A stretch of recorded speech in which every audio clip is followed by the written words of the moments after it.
Jovem com a pior dor do mundo deve ser colocado em coma induzido como medida paliativa. A ideia é que meu cérebro reinicie. Se o quadro clínico permitir, Carolina Arruda será internada no dia 13 de agosto na UTI da Santa Casa de Alfenas para novo tratamento. A meta é fazer com que o cérebro volte a responder aos medicamentos contra a neuralgia do trigêmeo. Vamos só ver aqui rapidinho, a segunda medida paliativa, pós-cirurgia sem resultados, na tentativa de fazer com que o seu cérebro volte a responder. Depois de anos sofrendo com a pior dor que o ser humano pode sentir, minha última esperança agora é ser colocada em coma induzido, entubada, sem consciência, para ver se meu cérebro reinicia e volta a responder aos remédios. A neuralgia do trigêmeo, conhecida como uma doença do suicídio, é uma condição neurológica rara que afeta o nervo trigêmeo, responsável por transmitir sensações da face ao cérebro. De acordo com o médico cirurgião neurologista Bruno de Castro, trata-se de uma das dores mais intensas que existem, com crises súbitas desencadeadas por ações simples como falar, mastigar, tocar o rosto, sentir o vento ou mudanças de temperatura. A doença atinge menos de 0,3% da população mundial, mas o caso de Carolina ainda é mais raro, ela sente dor nos dois lados do rosto e de forma contínua. Nem dormindo, nem de olhos fechados, nem com remédio, nem abrindo o crânio, descreveu. Em uma entrevista ao G1, ela explicou que o procedimento será feito pelo SUS, sob supervisão do médico Carlos Marcelo Barros, que é esse aqui que está na imagem com ela, que acompanha o caso dela e de outros pacientes no mesmo diagnóstico. O objetivo principal é dar alívio para pacientes altamente refratários. Esse procedimento faz parte de um protocolo clínico de estudo científico desenvolvido pelo Centro de Dor da Santa Casa. A ideia é que nesses dias eu fique sem os meus medicamentos, sem o medicamento da bomba, para tentar livrar os receptores de dor. Esses receptores do medicamento que não estão respondendo mais. É como se fosse reiniciar o cérebro para ver se ele volta a responder, porque há 12 anos eu tomo esses medicamentos contínuos. O que eu imagino que esteja acontecendo, tá? Ela deve tomar muitos opioides, muitos medicamentos para dormir também. Tá aqui, ó. Nesses últimos dias eu já estou acordada há quase 70 horas. Caramba, cara. Eu não consigo dormir mesmo tomando diversos medicamentos. Eu tomo mais de 12 remédios só para dormir e não consigo, porque a dor me acorda. O corpo não descansa, o cérebro não descansa e acaba produzindo muito hormônio neuroestimulante que piora a dor. Foi o que eu imaginei, ela deve estar tomando muito medicamento para dor, opioides, e deve estar tomando muito medicamento para dormir, né? As Z-drugs ou medicamentos benzodiazepínicos para ansiolíticos, etc. E a gente sabe que esses medicamentos, eles saturam muito rápido os receptores, fazendo com que a pessoa crie a necessidade de aumentar a dose. Inclusive, por essa razão, esses medicamentos eles criam dependência muito fácil. A pessoa começa utilizando, por exemplo, medicamento para dormir, toma uma gotinha ali de, sei lá, algum medicamento para dormir, nem vou evitar falar o nome aqui, um nome comercial para a galera não ter ideia, mas toma uma gotinha do medicamento para dormir, depois de 5 dias tem que estar tomando 3, depois de 2 meses está tomando 15 gotas, né? Porque o receptor ele vai se acostumando. É mais ou menos o que ocorre quando você fica bêbado com uma latinha de cerveja e depois precisa tomar 10 para começar o brilho, né? Mais ou menos isso que acontece. Só que como a dor é tão intensa e ela precisa estar acordando, e ela acorda com a dor, ela já deve estar tomando, olha, 12 medicamentos para dormir. Tipo, deve estar tomando vários medicamentos, deve estar tomando vários tipos de medicamentos, de várias classes, e muito. E aí já não tem mais para onde correr. E a tese aqui, pelo que eu compreendi, e é bastante plausível, embora esteticamente pareça estranho para a população, né? Você induzir um coma numa pessoa, mas é uma tese muito plausível, porque quando essa pessoa está em coma, o cérebro dela não processa a dor. E se o cérebro dela não processa a dor, essa pessoa não precisa tomar o medicamento. E se ela não precisa tomar o medicamento, os receptores limpam. É mais ou menos como quando você já não reage mais à ação da cafeína, mais ou menos. E aí você fala, vou ficar uma semana sem cafeína, e você volta a tomar. E a cafeína, ela te dá mais aquela ligadeira que antes não dava, o energético, né, e etc. Ou quando você fica um tempão sem beber, e aí você volta, toma uma cerveja e fica bêbado. Seria mais ou menos isso. Só que o caso dela, ela não pode ficar um tempo sem medicamento, porque ela não dorme de dor. Então a tese é induzir o coma, pelo que eu compreendi. Vamos ver a reportagem aqui. Muito forte e constante fez com que uma jovem de 27 anos buscasse a eutanásia. Rotina convivendo com a maior dor do mundo. No Brasil, esse é um procedimento ilegal, então a Carolina Arruda tentou conseguir dinheiro para ir para a Suíça, onde é permitido. Aliás, Você já viu essa história aqui no G1?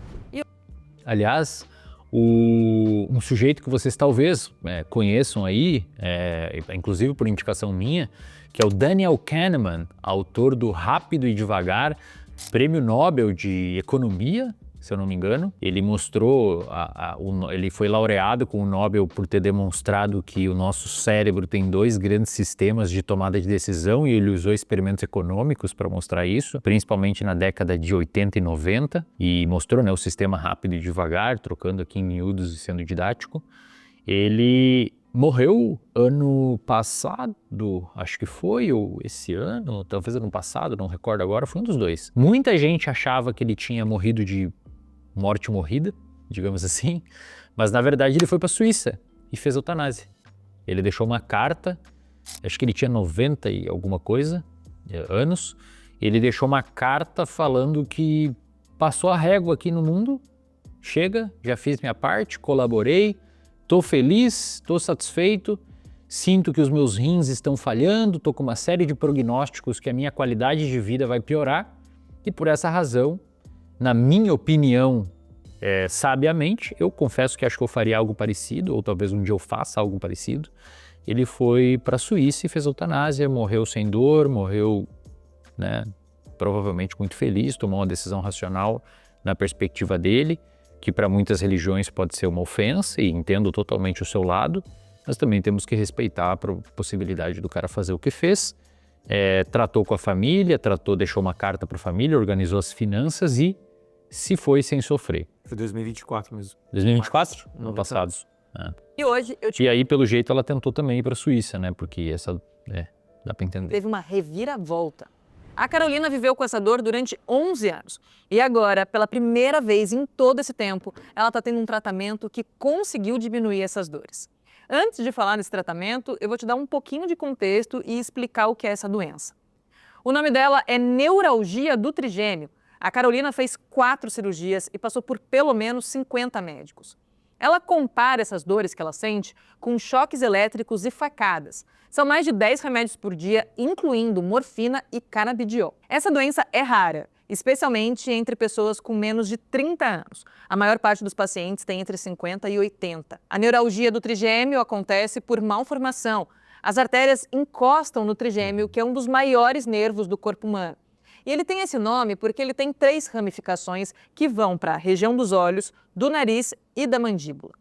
Agora sim, vamos falar do tratamento.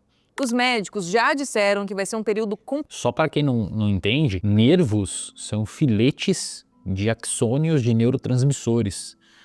Então você tem o nervo ciático, né, que os mais velhos chamam de dorno ciático, é porque você tem um neurônio que sai da sua região sacral para baixo da lombar, e esse neurônio ele desce pela tua perna, por esse nervo ciático, até o seu pé.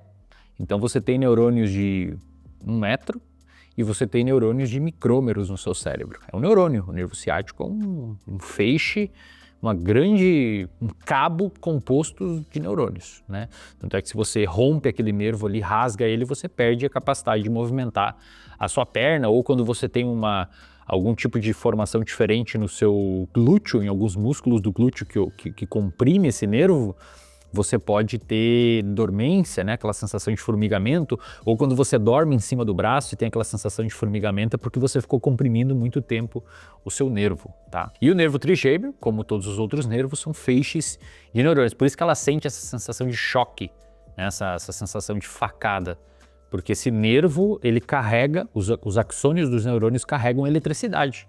Eletricidade igual a gente mede na tomada, só que na tomada a gente mede em volts, no cérebro a gente mede em milivolts.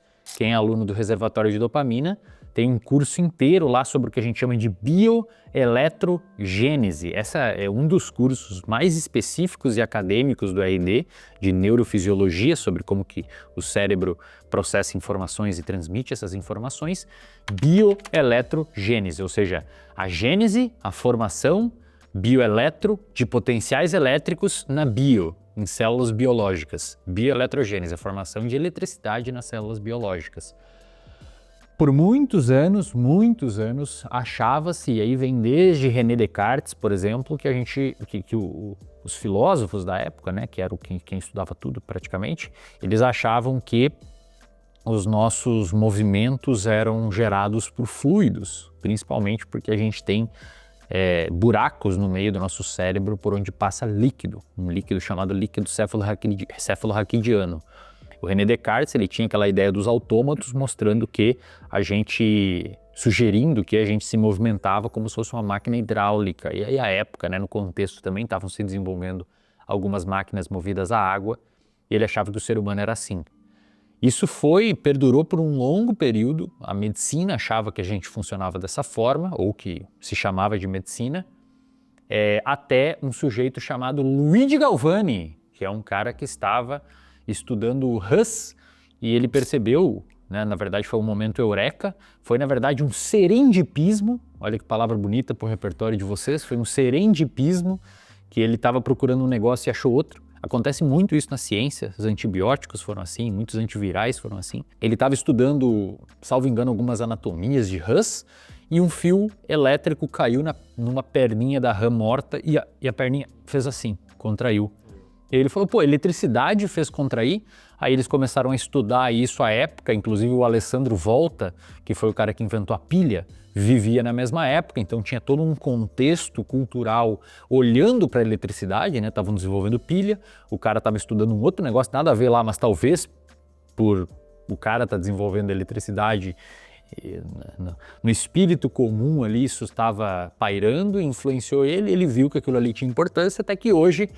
Aí, eu tinha que ficar uma hora aqui explicando para vocês, compreender os neurotransmissores, entenderam que existe uma fenda entre dois neurônios e que, na verdade, esses neurônios se comunicam por neurotransmissores, que é uma substância química que interage em receptores específicos, que são muitas vezes canais iônicos que abrem e fecham, deixando passar neurotransmissores que tem deixam passar...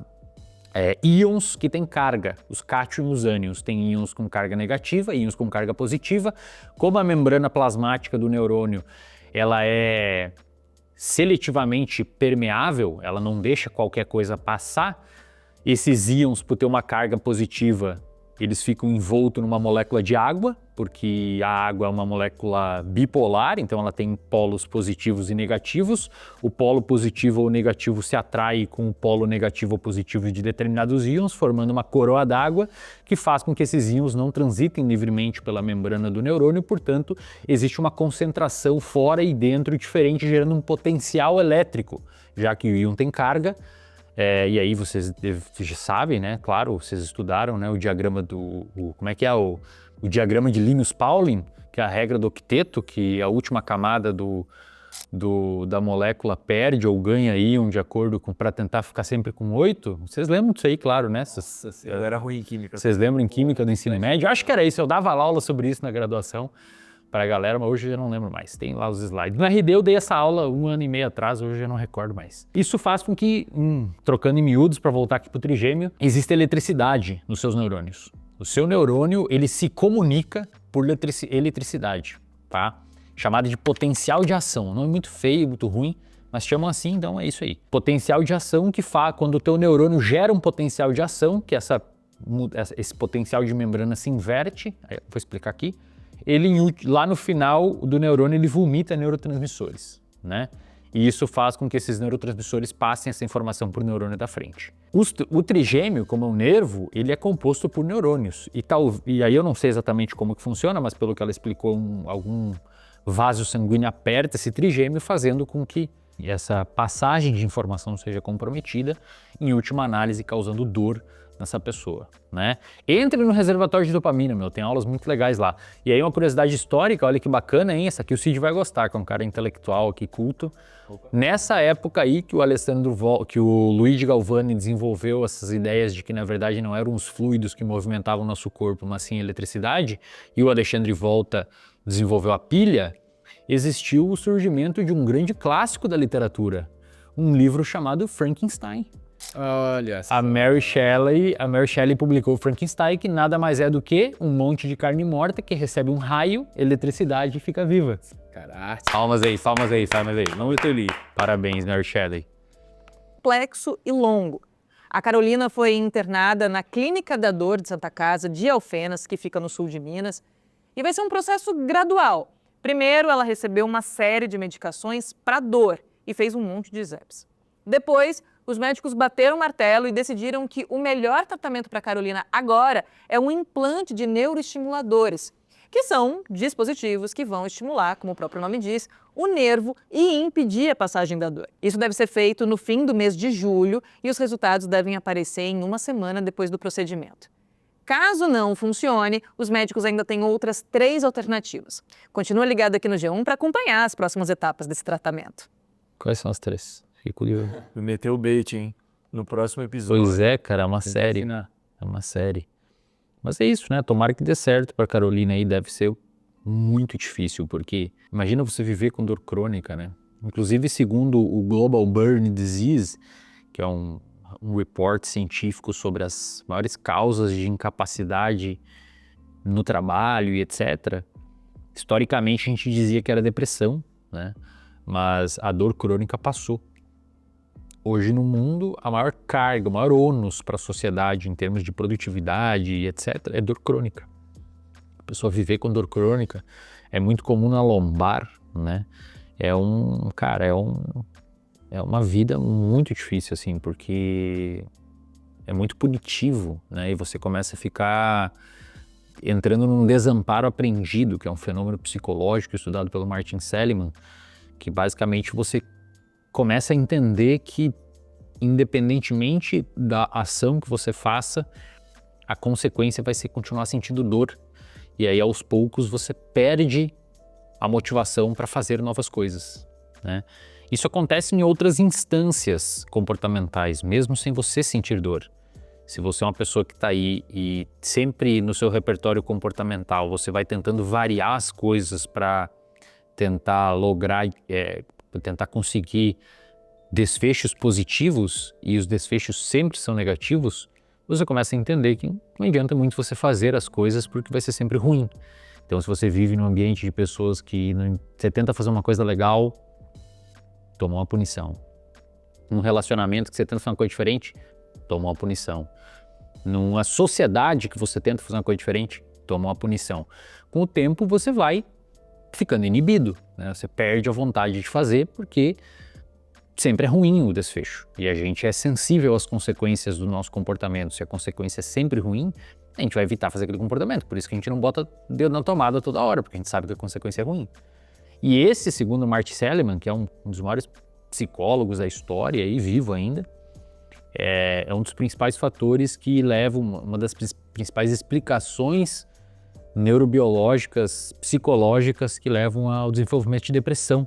A teoria dele é que a depressão vem do desamparo aprendido. Obviamente é muito mais complexo que isso, esse é um pedaço que ele tentou contribuir para o debate. E a pessoa, ela começa a entender que não interessa o que ela faça, vai ser ruim.